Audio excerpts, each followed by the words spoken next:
Hey guys, welcome back. January 2007. I'm going to try to do this as quickly as possible just because I'm not really sure what's going on with my camera.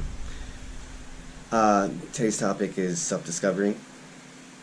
Obviously we go through the self-exploration, trying to understand our own self, being aware.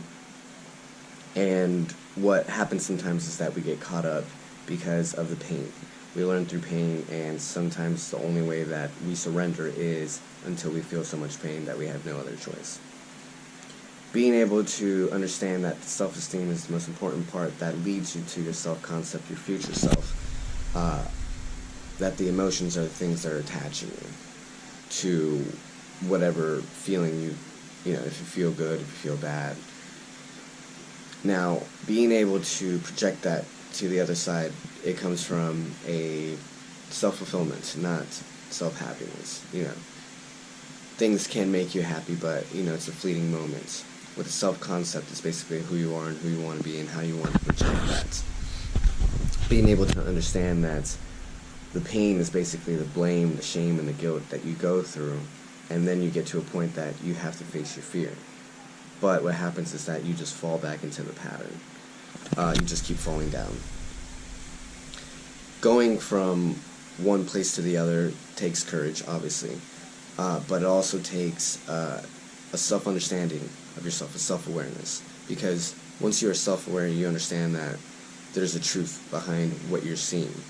This is basically where things manifest, because once you've understood that all maps are part of the map, just like I learned. There's so many maps that I try to navigate through, and it took me a while because I didn't understand that it was always about my self-esteem until I met someone that taught me it was about my self-esteem. And until that moment, learning through conscious competency and of course learning through people are the best ways to master things and of course get to that point of unconscious incompetency. I was able to get to that core understanding of myself and swing the pendulum at a higher plane rather than a lower plane, because I kept reacting on the lower plane. And that's all it is. It's going with the ebb and flow and rhythm.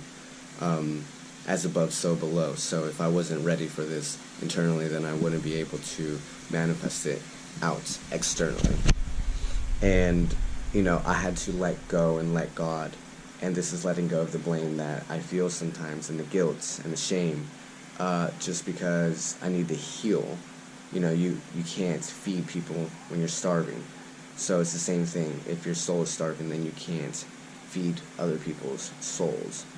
Being an Aquarius means exactly that. I can't fill my vase or, my jarron, right, with agua, with that life force that I bring with water, and pour it in other people's own knowledge and understanding if I can't do it myself. So self-discovery is a necessary process for you to understand yourself and other people, and that leads to love, right? It lets love flow, because you're going with the ebb and flow of life, and then you start getting into your own choice.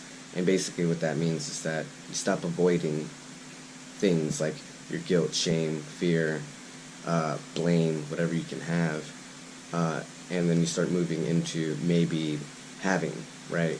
Having to do things. You don't want to do it, but because someone told you to do it, because I told you to do it, you start doing it.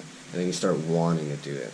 You get to a third level where, you're still, learning. You're learning a lot, but, you could do a lot better when you start getting into choice. Because once you understand that you are at the cause, you are the causer and not the cause ed, then you can make your own choice. That's what self-discovery is making the choice to get the information that you need and make a choice out of that. So I'm out and about. Let's talk about